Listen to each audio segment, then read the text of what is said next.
Bueno, siguiendo la continuación, ¿no? De la primera entrevista, un poco lo que ya aquel momento que estuviste conversando con las chicas, bueno, yo no estuve, pero sí tuve la posibilidad de leer eh, todo lo que respondiste. Ahora vamos a profundizar en algunas cuestiones que a nosotras nos van a servir para nuestro análisis, ¿sí? Perfecto, dale. Eh, en primer lugar, queríamos preguntarte sobre, que fue un tema que quedó así como pasó y voló, pero estuvo. ¿Qué pasa con el centro de estudiantes en la escuela? Si en algún momento hubo, no hubo. Y qué pasa también con los jefes de departamento, cómo se organiza la escuela, porque hay algunas escuelas que se organizan con jefes de departamento y hay otras que no. Y bueno, por ahí capaz esta sí tiene jefe de departamento o no. Bueno, conocer un poco más sobre esa organización. Dale. Vamos a empezar con lo Centro que tiene que estudiantes. ver con el centro de estudiantes. Bueno, La escuela fue siempre un poco reacia a lo que era el centro de estudiantes. ¿Vamos? A ver, más que el centro de estudiantes en sí mismo, una de las cuestiones que siempre son complicadas para una escuela, que la mayoría de los chicos que vienen o que plantean formar un centro de estudiantes están muy unidos con lo que es la federación, la FES, ¿tá? La Federación de Escuelas de Centros de Estudiantes Estudiantiles. La FES está sumamente politizada. A ver, hay que decirlo, muchas veces claro. responde a determinadas bajadas políticas, como en Córdoba, por ejemplo, está muy asentada en lo que es la escuela el Manuel Belgrano. A partir de ahí, que es la sede más grande que tiene de centros de estudiantes, los chicos de la FES intentan siempre organizar los centros de estudiantes. La escuela tuvo históricamente un centro de estudiantes, se logró formar, creo que fue 2017, no, 2016, perdón, 2016 creo que fue, entre el 16 y el 17. Ahí se logra hacer el primer centro de estudiantes, se hizo la primera votación en la biblioteca, donde los chicos del turno tarde y turno mañana fueron, y hubo, creo que fueron 3 o 4 grupos, y se da inicio al centro de estudiantes. El primer presidente fue una nena, una chica de sexto año. Hubo mucha participación de los chicos, se logró hacer el estatuto del centro de estudiantes. Después, casi, no te digo la mitad del año o parte del año, esa alumna que era la presidente se retiró, no quiso más seguir porque, a ver, según ella era mucho trabajo, había muchos enfrentamientos internos con otro grupo de chicos. Bueno, ahí la presidenta se retira y ahí empiezan los chicos a reorganizarse de nuevo. Pero el primer centro de estudiantes se hizo con la votación de todos los alumnados, con todo el alumnado, se hizo el estatuto que todavía sigue estando en la escuela, y después vino que se fue Luz era la alumna, se va. Al irse Luz, ahí la cosa cambia, ya se termina el año y al año siguiente se trata de rearmar el centro de estudiantes y volvió otra vez un grupo sin el formato de centro de estudiantes, pero se vio que empezó también el tema de la ley de lo que es el aborto. Sí. Venía justo el tema que se iba a la votación en Congreso de la ley del aborto. Eso hizo que empezara internamente con el grupo que se reorganizó como centro de estudiantes, que no era centro de estudiantes, sino que eran grupos de estudiantes. eh, Empezaron también algunas problemáticas con los pañuelos verdes. Los chicos más chiquitos no les gustaba que hablaran así, las de pañuelos verdes querían llevar eso, vino otra vez, apareció nuevamente la FES, terminamos con algunas cosas un poco, estas rispideces que se generaron con los alumnos y se disolvió. Pensamos que al año siguiente íbamos a volver a trabajar con ellos y no se logró. Hubo una profe, Ornella Pozzolo, que estuvo, que es abogada, trató de reactivar un poco, pero siempre una mirada desde afuera, pero también se enfrió. Me parece que hubo dos situaciones. Con el primer intento, que la presidenta se fue luz, los dejó ahí medios como quebrados, como que les costó Claro. reacomodarse. Al año siguiente se volvieron a reordenar, pero no se volvió a formar como un verdadero centro de estudiantes. Había muchos problemas también porque creían que como eran centros de estudiantes podían tener reuniones todo el tiempo. A la hora que ellos aparecía un problema, querían salir del aula, los profesores se enojaban, era muy difícil que encontraran un momento que era entre los distintos ingresos o cuando salían del turno mañana y comenzaba el turno tarde, hubiese sido un horario ideal. Bueno, ahí tampoco se podían organizar. A ver, costó mucho, costó mucho. No es fácil lo que es la organización de un centro de estudiantes.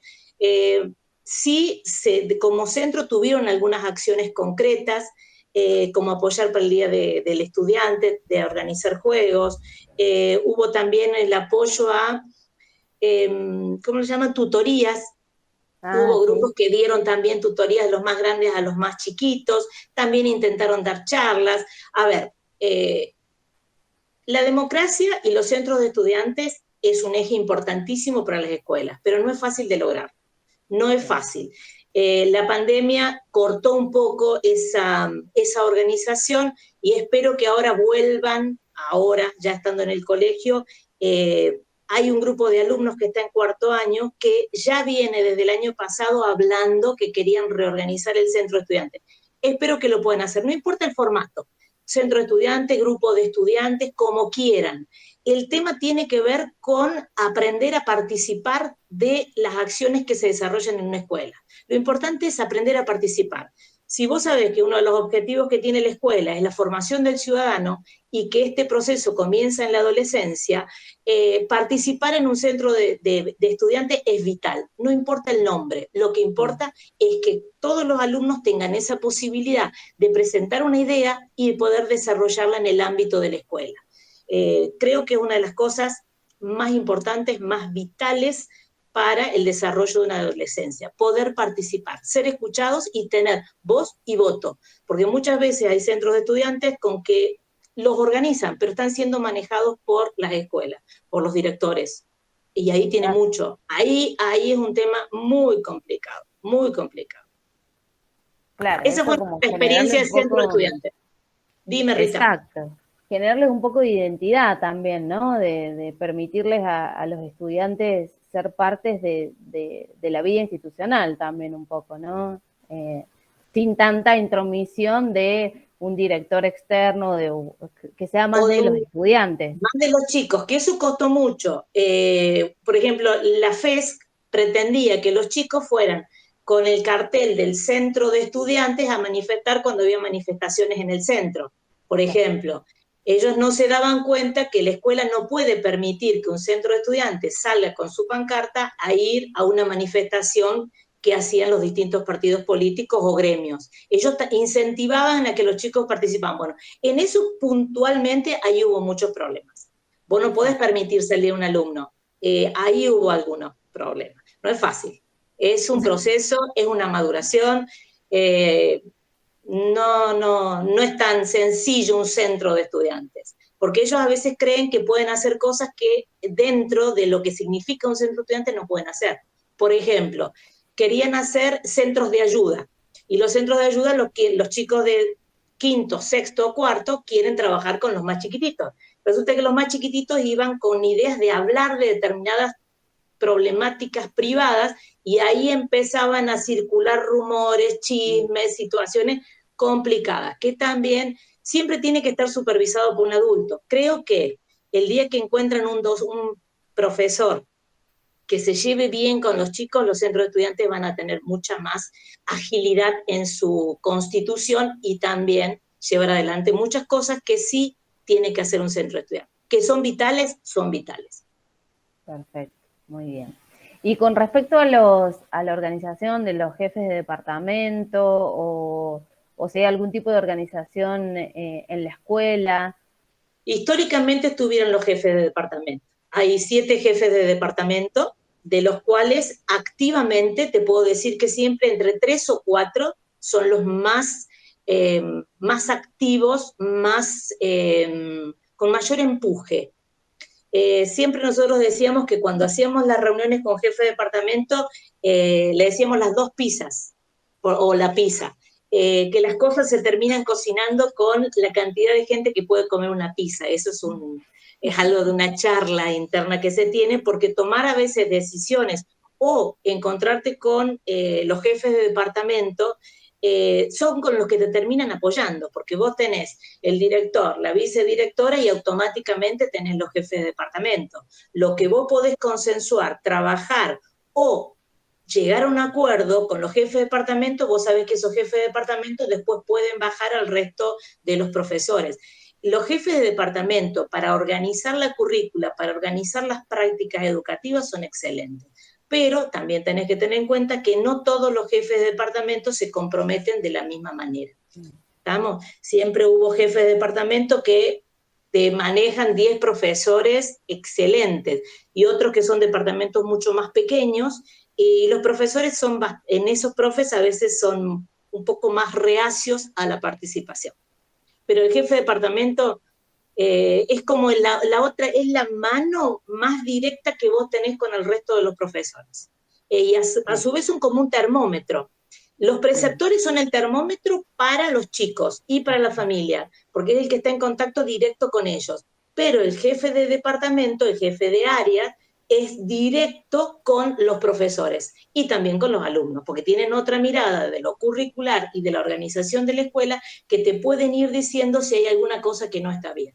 Y a su vez, los jefes que se comprometen tienen una capacidad de activar y de reactivar a los docentes que tienen en su área.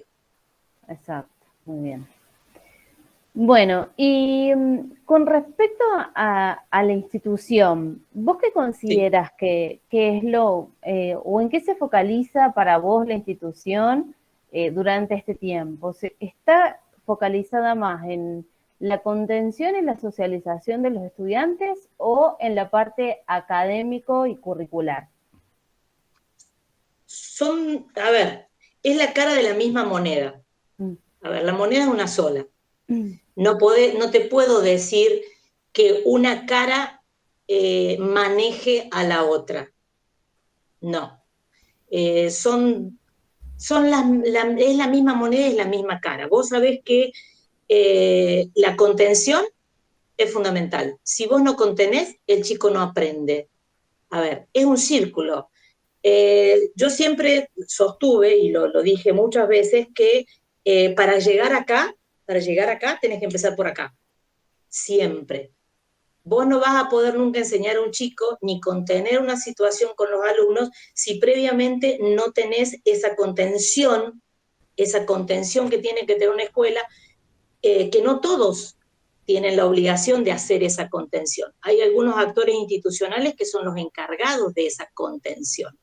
¿Vamos? A ver, un director, una vicedirectora, un preceptor, una coordinadora de curso, esos tienen que hacer contención, sí o sí.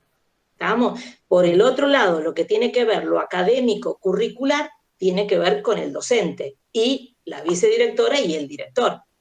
¿Estamos? Bien. A ver, no es que una escuela se dedique o dé prioridad a una cosa y a la otra no. Las dos van de la mano. Cuando vos no tenés a los alumnos contenidos o medianamente los conocés y sabés lo que le está pasando, no podés lograr que el chico aprenda. Cuando el chico está aprendiendo es porque todo eso emocional de la contención, que creo que es lo que me está preguntando, puede estar resuelto. Claro, sí, es justamente eso. Por un lado, hay escuelas que por ahí capaz tienen como otros rasgos identitarios, pero me les respondiste muy bien.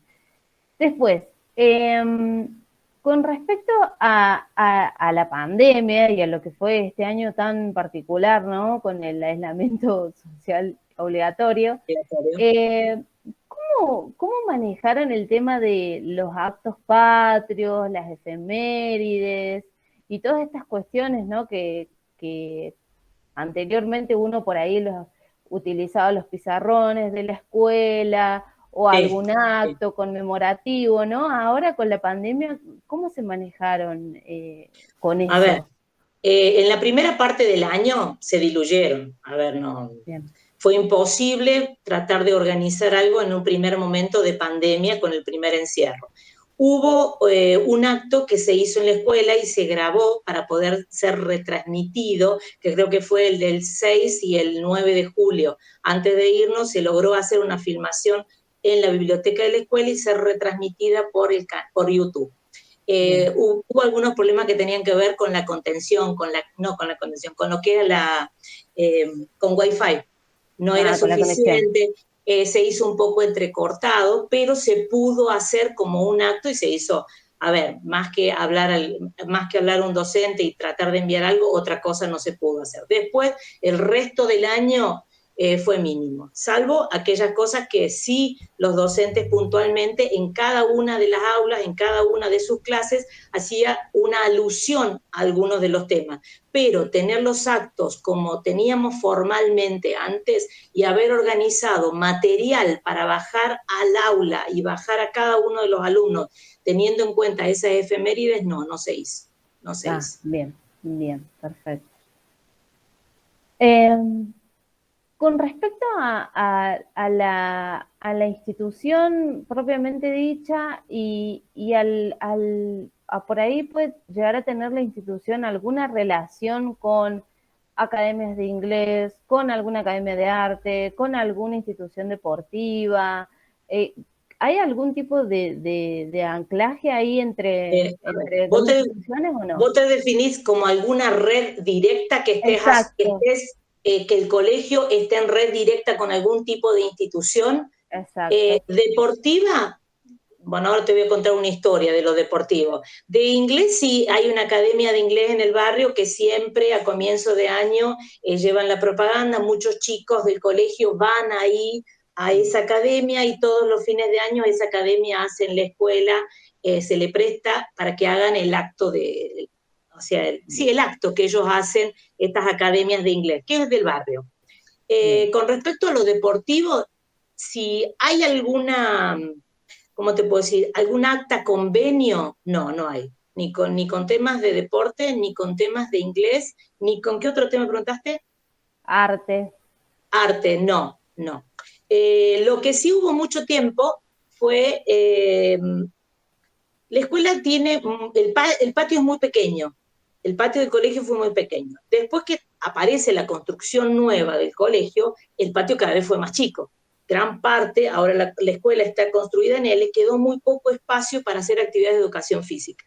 Y antes tampoco estaba muy bien preparado el edificio para hacer todo lo que tiene que ver con las prácticas deportivas.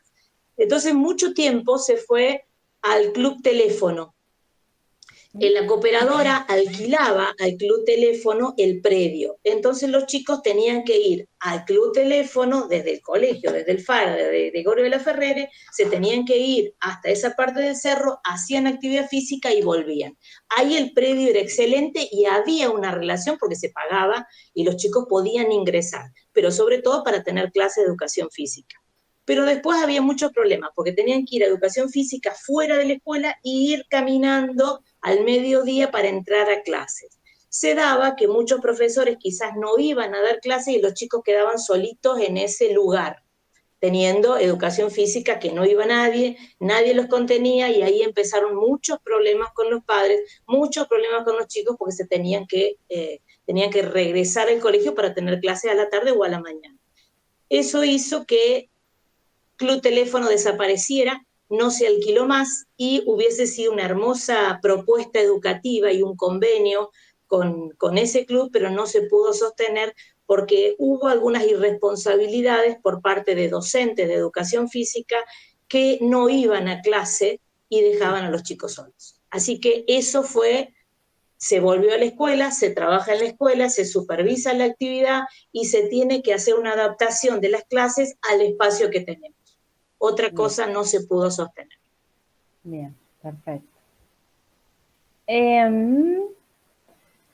en cuanto a la comunicación entre los agentes institucionales, ¿vos pensás que puede haber como alguna interferencia, interpretación errónea? o es fluida y los códigos y canales de comunicación institucional son o fueron los adecuados para que cada uno cuente con la información que debe tener. ¡Ah, la, la! ¿Cuánta pregunta dentro de la pregunta? ¿Cuánta? Eh, la comunicación es una construcción. La comunicación se construye. No hay mejor comunicación que la que es cara a cara. No hay. Porque en la comunicación cara a cara no solo tenés lo verbal, sino que tenés lo no verbal. Porque vos escuchás las cosas y a su vez ves el gesto del que está recibiendo la comunicación y te estás dando cuenta cómo llegó esa comunicación. Si la entendió, si no la entendió, si quedaron baches, si se enojó, si le gustó, si le parece que es inadecuada. O sea, que la mejor comunicación es la de cara a cara. Si uno tiene que decir que la escuela se vio interpelada por un montón de situaciones, sí, y la comunicación fue una de ellas. La comunicación no es fácil, y como te dije que siempre la comunicación es de dos, no hay peor sordo que el que no quiere oír. Vos podías tener muchos canales de comunicación para que a los profesores les llegara algún material, algún instructivo, alguna consigna, pero vos sabías que había docentes que nunca iban a escuchar ni nunca iban a leer, y otros docentes que se enteraban de todo. Cuando estuvimos en el periodo de pandemia, creo que nunca se llegó a producir tanta cantidad como se logró producir en ese año y medio. Las gacetillas que se enviaban a las familias, a los docentes, a los preceptores, era impresionante para todo. Gacetillas para el manejo de Classroom, gacetillas para preparar las libretas, gacetillas para hacer las evaluaciones, gacetillas para los exámenes virtuales, lo que quieras. A su vez, no era solamente para los docentes, era también para los chicos, porque los chicos, a ver, uno cree que la comunicación era escuela, directivos, al profesores, pero la comunicación también tenía que ir a la familia, pero también tenía que ir a los alumnos. Los alumnos muchísimas cosas tampoco las manejaban, entonces había que hacer los instructivos que también fueran para los chicos. Yo creo que la comunicación estuvo. Los canales estuvieron abiertos siempre, porque vos tenías desde lo que eran los mails desde la escuela, ¿estamos? Lo que se mandaba a cada uno de los docentes, los grupos de WhatsApp de la escuela, los grupos de preceptores que también recordaban a los docentes y también manejaban con los alumnos, los mensajes con las familias. A ver, ¿hubo una diversidad de canales? Sí. ¿Hubo una diversidad de formatos para construir la comunicación? Sí, desde WhatsApp, llamadas telefónicas, instructivos, gacetillas, hubo de todo. Lo que sí me di cuenta, que pasado el tiempo, mucha gente se había cansado de leer los comunicados. Entonces, cuando vos hablabas con un papá o un chico o un profesor, te dabas cuenta que había leído algunos renglones, pero que no había leído todo. Entonces siempre estaba cortada esa comunicación y aparecían cosas que no entendían, pero muchas veces no se entendió porque no se leyó. Y estábamos tan saturados de comunicación en pandemia que la lectura era muy corta. Entonces fuimos evolucionando en las gacetillas, que primero las gacetillas eran de 2 hojas, después pasaron a ser 1,5, después a 1 y después a punteo, porque nos dimos cuenta que solamente con un punteo vos sabías que habían leído lo que vos le querías decir. Parecía que si escribíamos mucho la comunicación iba a ser mejor, y nos dimos cuenta que cuanto más corta, más específica y más técnica era mejor para los que tenían que recibir o los instructivos o tenían que leer las gacetillas. Comunicación hubo. Por otro lado, un error fue que uno creía que todos se entendían de la misma manera, y te das cuenta que vos podés escribir de la mejor forma, podés tener la mejor intención, pero no todos los que reciben lo que vos enviaste lo entienden como vos lo escribiste. Entonces a veces hubo situaciones que vos quisiste decir una cosa, un grupo interpretó una y otro grupo interpretó otra cosa. Y ahí se venían los desastres. Ejemplo, cuando teníamos que hacer las evaluaciones, lo que significaba, por ejemplo, un muy satisfactorio para un profesor no era muy satisfactorio para otro profesor. En esos temas, ahí la comunicación fue terrible. También nos dimos cuenta que era mucho más fácil reunirnos una vez por semana en la escuela y hablar 3 horas y ponerte de acuerdo, aunque la pandemia no nos dejara, que estar 7 horas por día con el teléfono colgado o con las reuniones eternas que teníamos para poder decir algo. Era más fácil encontrarte, verte la cara, explicarte y ahí se acababa. Que muchas veces hemos tenido reuniones con los jefes de departamento de esa manera. Nos encontrábamos en algún lugar o en la escuela, también hubo en la biblioteca, y se solucionaba mucho más rápido, porque lo que vos mandabas por escrito o por audio, que eran eternos los audios, no llegaba. Te encontrabas un día, te ponías de acuerdo y era mucho más fácil. No es fácil la comunicación. En pandemia menos, porque además nunca supimos que era una comunicación en pandemia. Se construyó la comunicación. Así que hubo muchos aciertos, pero muchos errores. Y este año vos llegaste a dar clases, ¿no? Yo Estuviste llegué a a dar principio clases, de yo estuve año. hasta mitad de año.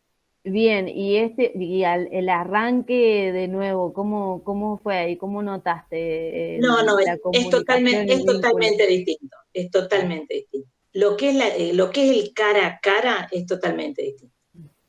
No se puede comparar, no. A ver, creo que fue una experiencia inédita, es inédito, no existió. Vos podés hablar de los siglos que existe la educación, querés hablar de convenio en adelante, todo lo que vos quieras, pero nunca hubo una situación de este tipo.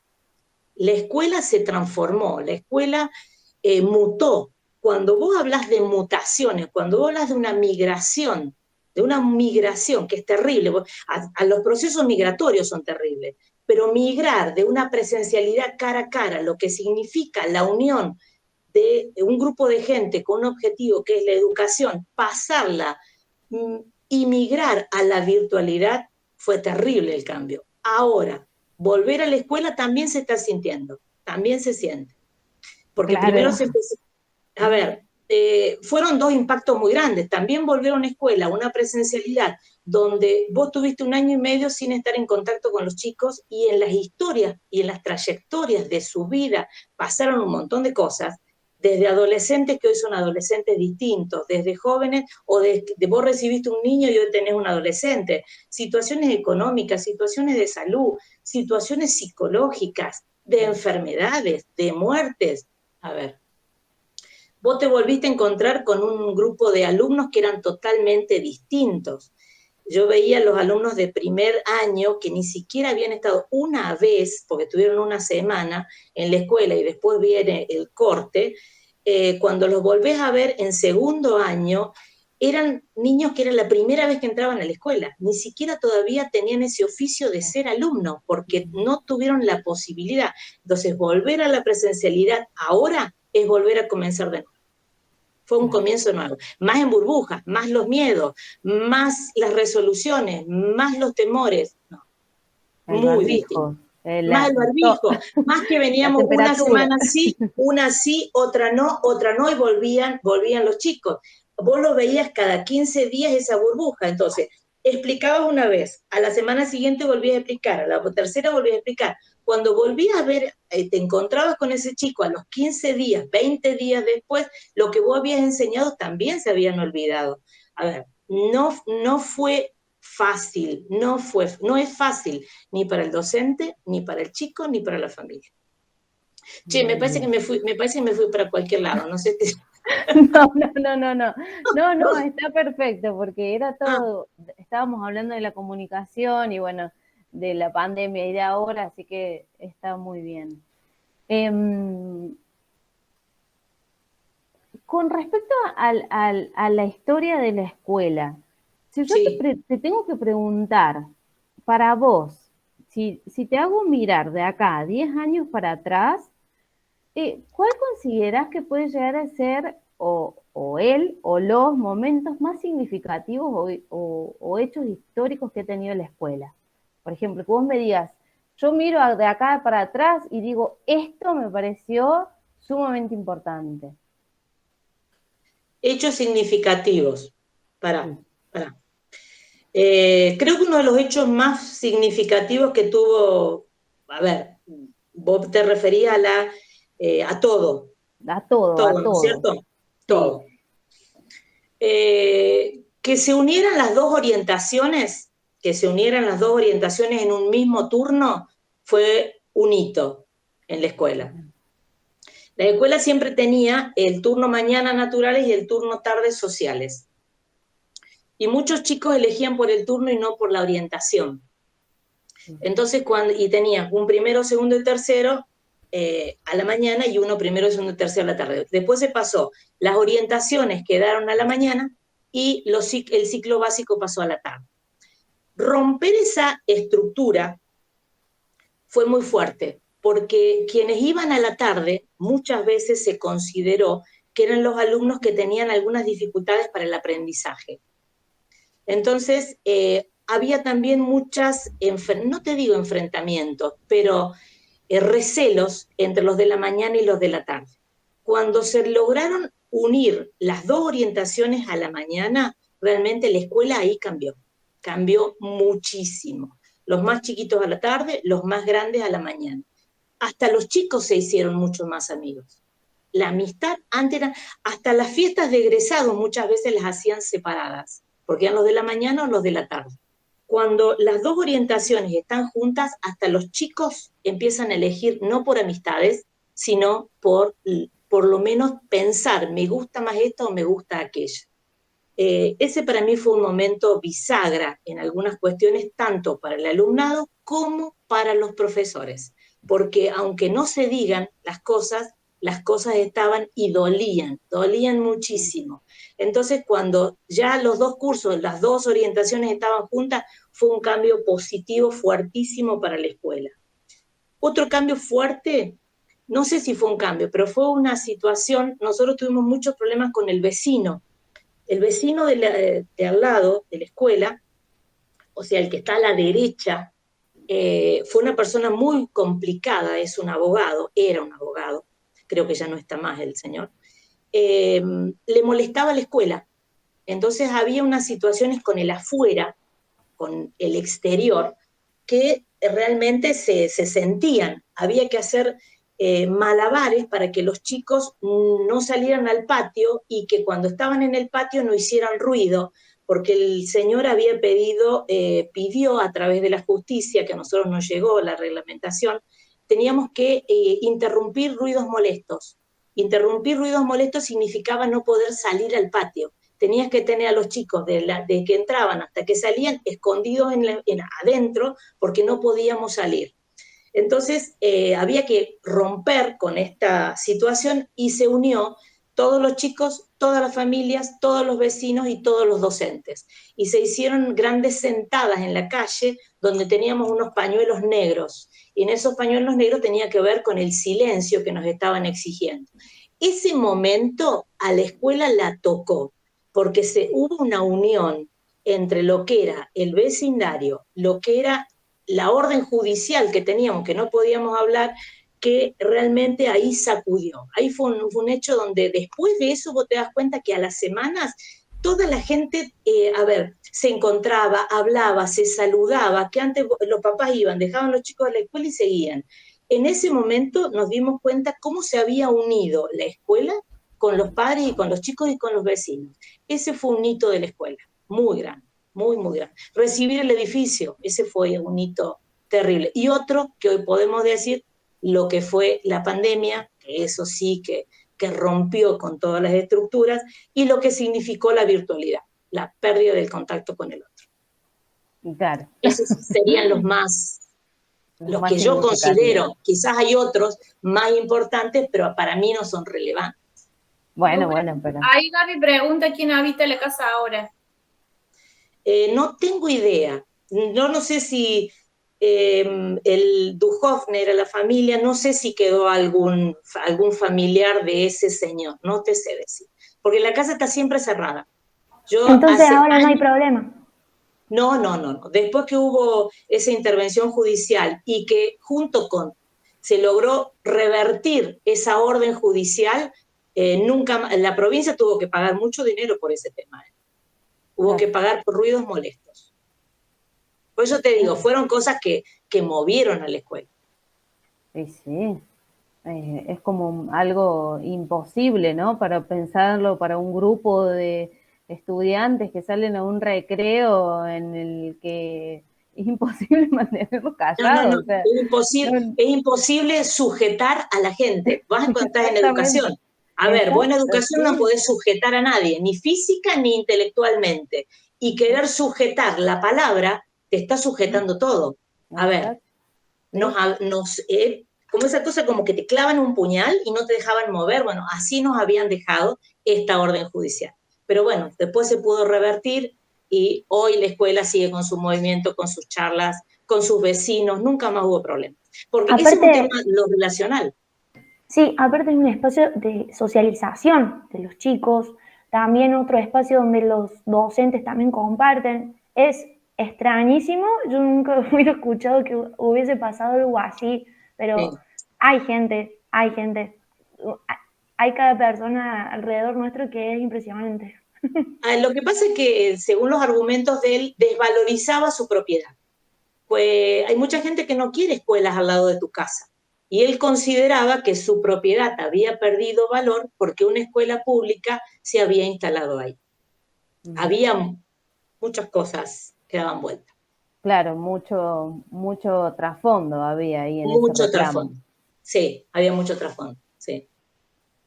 Bueno, y la última pregunta es si yo te tengo que preguntar a vos si hay alguna persona que sea relevante o que influyó o que haya tenido mucho protagonismo en todos estos acontecimientos institucionales o proyectos pedagógicos. Yo recuerdo que en la primera entrevista vos nombraste a la primera directora cuando vos empezaste a trabajar. Carolina Ávila. Exactamente. Bueno, la nombras a ella. ¿Considerás que puede ser uno de los actores más importantes de la escuela o no? Espera. Están ahí. Lo que pasa es que fue importante en su momento. Era en ese momento que yo te estoy hablando de cambiar de edificio, de problemas con los vecinos, de formar una comunidad educativa, y además una licenciada en ciencias políticas, sí, fue una persona importantísima. Dio muchas de las bases que tiene el colegio hoy, muchas de las cosas tienen la impronta de Carolina Ávila. Como hay otra impronta que dejó Eugenia, eso no se puede negar. Como siempre decían, a ver, el orden, el silencio en algunas cosas. Eugenia tuvo cosas muy buenas, muy buenas. Yo si tuviese que decirte dos momentos históricos de la escuela, el antes y el ahora, antes te nombraría a Carolina. Mirá que mi mayor gestión fue con Eugenia, pero quien fue una verdadera política y que cambió el ritmo y cambió ¿cómo te puedo decir? El rumbo, puso el rumbo de la escuela fue Carolina. No hubo, total. Y con quien hables de la vieja época te lo va a decir. Y quien hoy da el rumbo totalmente distinto es Mario. Totalmente distinto. El actual dire, ¿no? El actual director. Todo este tema de los avances en lo tecnológico, lo que logró el director es impresionante. Impresionante. Y también democratizar. Darle el espacio a cada uno y escuchar a cada uno. Muy bien. Eso es importantísimo. Bueno, yo no sé, chicas, si ustedes tienen alguna pregunta más para hacer, pero creo que ya estamos. Gaby. ¿Gavita? Una. Con todo esto que me contas y lo que estoy escuchando de la entrevista anterior, es como que pienso, ¿qué es lo que lo hace al FADER ser ese tipo de colegio, la esencia del colegio. Por suerte ha sido uno de los colegios que he escuchado que ha tenido una buena gestión, a diferencia de los otros públicos. Se diferencian Sí, eso es muchas cierto. cosas. Sí. Entonces ha logrado sobresalir. Pero a futuro, si uno pensara, así como vemos 10 años atrás, el colegio, que fue aquellos que actuaron, que hacen que el colegio sea lo que es hoy. Vos, ya estando Sí. afuera del colegio, ¿cómo crees que va a ser a futuro el FADER? ¿Cómo lo proyectas? Yo lo que veo en el colegio, que es lo que veo ahora, hay un lema que tiene el cole, que es comprometidos con el presente, pero desafiados por el futuro. Yo ahí sí tengo que sintetizarte, ahí me siento cómoda y creo que podría responder lo que vos me estás planteando. El colegio siempre tuvo la posibilidad de tener gente que mirara un poco más allá de lo que pasa ahora. Siempre hubo muchos que se comprometieron y ya están pensando lo que los chicos necesitan para el futuro. No importa tanto el contenido que vos tengas que dar ahora, sino tener esa capacidad de generar un juicio crítico y que los chicos, los contenidos que vos les des, les sirvan para después. Muchas escuelas se quedan netamente en lo curricular. Muchas escuelas se quedan con algunas prácticas y el colegio siempre me da la sensación que esto tiene que ver con los docentes y con los directivos. Están tratando de innovar, encontrar cosas nuevas, totalmente nuevas. Nosotros hace casi 3 años atrás ya estábamos hablando de todas aquellas, de lo que es realidad virtual, por ejemplo. Ya estábamos pensando hace 3 años atrás, antes de entrar a la pandemia, de comprar las máscaras de lo que es realidad virtual para poder trabajar en geografía, por ejemplo, para poder trabajar en historia y que no son caras. Y vos decís, una escuela pública que ya esté pensando trabajar con realidad virtual, que en Córdoba hay una sola escuela, que es la de elite que tiene Córdoba, y vos el colegio ya estás pensando y averiguando dónde comprarlas y cómo van a ser los futuros programas para trabajar con la escuela, ahí te puedo decir por qué decimos desafiados por el futuro. Vos estás acá, estás comprometido con lo que estás haciendo, pero no te quedaste con eso. Ya estás pensando qué otra cosa podés hacer para que los chicos puedan aprender más y mejor. Y si es la tecnología, la herramienta que le va a permitir a los chicos llegar a eso, la escuela ya está pensando en eso. ¿Me entendés lo que te digo? Creo que ahí hay un punto que hace la diferencia de la escuela. Se compromete con lo que pasa hoy, pero no solamente se queda con el hoy. Está pensando qué otra cosa se le puede dar a los chicos. Bueno, muchas gracias, Lucre, No, por favor. por te hayas Gracias, sentido Lucre. cómoda con nosotras No. y muchas gracias por la predisposición. La verdad que para nosotras es invaluable lo que nos das. Toda esta Gracias, información es súper valiosa, así que re agradecidas con vos Bueno, por este tiempo. me alegro muchísimo que formen el equipo que forman, sigan adelante.